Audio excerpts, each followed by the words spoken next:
I just want everyone to have a life that's good and know that they can get through anything. Nothing's ever the worst thing ever in my life. Like, you're still breathing. If you get another chance for that, enjoy that moment and get through it. Just keep getting through it. You're gonna win.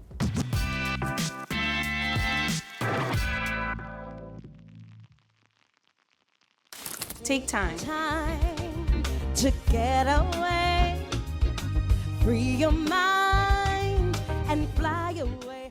One of the first songs that I put out independently on my own label with my band. At the time, it didn't have a name. It was just Anibade, which is my middle name.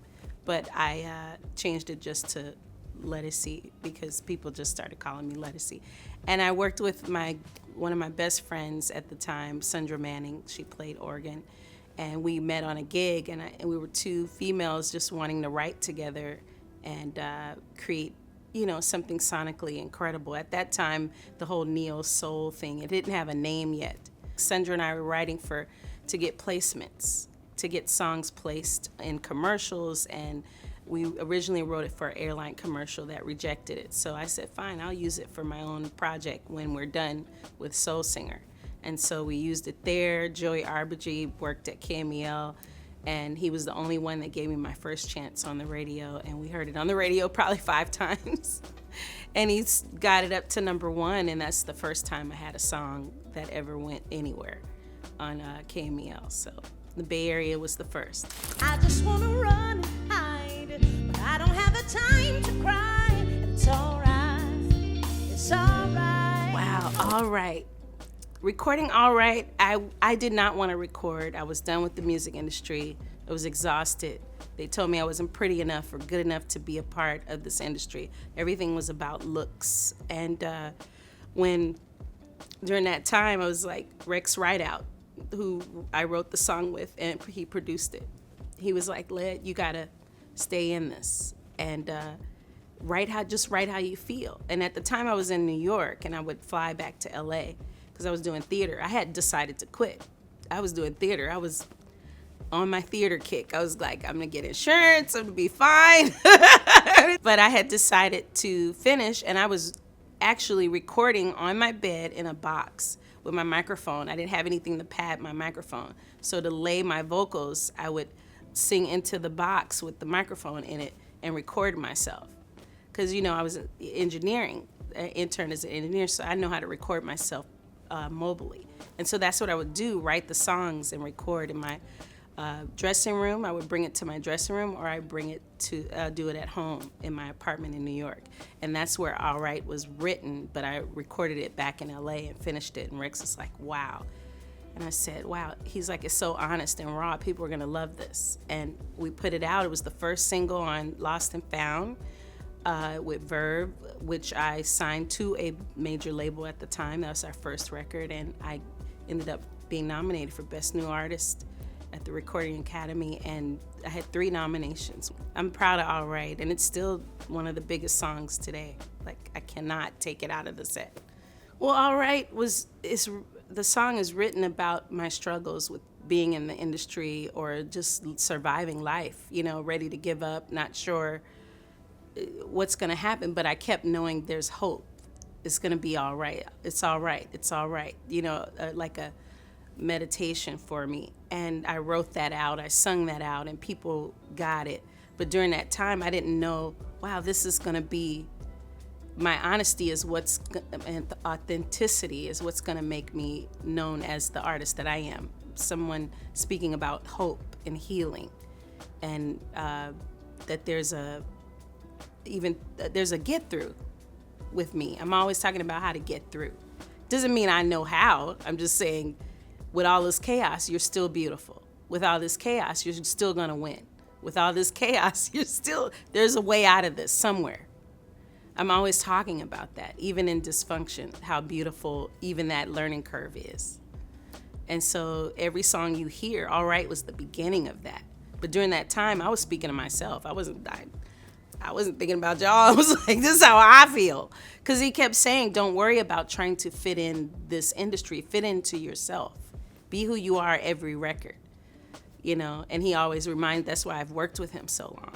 Like every woman I know, I'm complicated for sure. Pieces of me. 14 years later, it's gold. Like, as long as it happens for me, it feels good. Because I'm not looking at that. I'm looking at the longevity of how much people love this song. How new fans go, oh my God, I've never heard this song, but the way you sing it live too makes me want to go get it. You know what I mean? I keep getting new fans every year. But to finally be recognized and have those numbers rise, numbers don't lie, they are what they are. Well, sometimes they can't. But anyway, I'm happy for them. I'm happy for my gold status on Pieces of Me. It's a huge, huge honor. Every time I sing it live, I know the response. The women and the way that I present the song, I'm reminding them of how powerful they are and never to lose the walk, whatever your walk is. And I tell men to celebrate women as well, because there's so many people that love this song about becoming what all the different parts of being a woman. It's complex, you know, being us. We do so much and hide so much for the sake of everyone else to make things comfortable or to get through things again or to win or to even it's okay to be vulnerable, but also don't forget your power. You know, we can do that by getting beat down so much emotionally, physically, and spiritually, you know. So the way I present it live, I see the response. I don't need a gold record to tell me how much the importance of this one song. I see it every night. When it comes on, just those first chords, it's like somebody rising up at church. What? You know what I mean? I see it every time. And the women go, oh, this is my song. Like, that's when I know I won. Like, I win every time I see that. I love it. I love the response of this song. So when it went gold, I went, of course it did. But I wrote it because I was having a rough day. And I had 50 things going on, and then you want me to sit here and write a song. I didn't feel like writing a song. So I sat there and wrote a song about that. And it came out to be that song. And Claude said, "Ooh, you having a bad day, but it's the best song ever in life." I mean, literally, I was crying that day. I came in the studio crying, like, how am I gonna get all this done? And then you want me to write. He said, let's write about that. Me and Claude Kelly and Chuck Harmony in this little room, and we were in there working on this one little song in Burbank. It's crazy, and now it's gold. Baby, we gon' stay together. Stay Together featuring Joe. A good collaboration to me starts with the texture and the timbre of vocalist, the sound of the vocal. Like, to me, you can't just stick anyone together and then it'll be a great collaboration. Sometimes it's how it feels for people. Well, it's always how it feels. The longevity. It's a classic sound. He has a classic sound like the greats, like Teddy P and Luther Vandross. They all have that soothing, masculine sound that I love.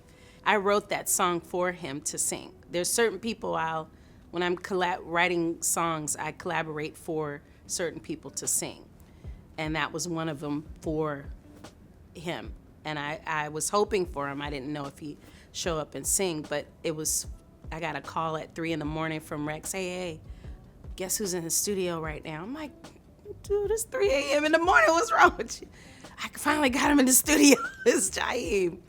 And he just went crazy over it and sang it down. And I didn't get to see him do it, but when I heard I sang it just like him too. I mimicked his whole voice, because you had to show people sometime, this is your song. So I was up there, doing all the and he recorded the whole thing and sang it even better. My biggest wish list is Joe. I want to sing with Joe next. Joe is like one of my favorite male vocalists ever. Like, he's just amazing. I love him as a writer as well, and his background vocals are sick. But a co-lead together, just a singing duet would just, Lord, please, if Joe is listening, Joe, I love you, please.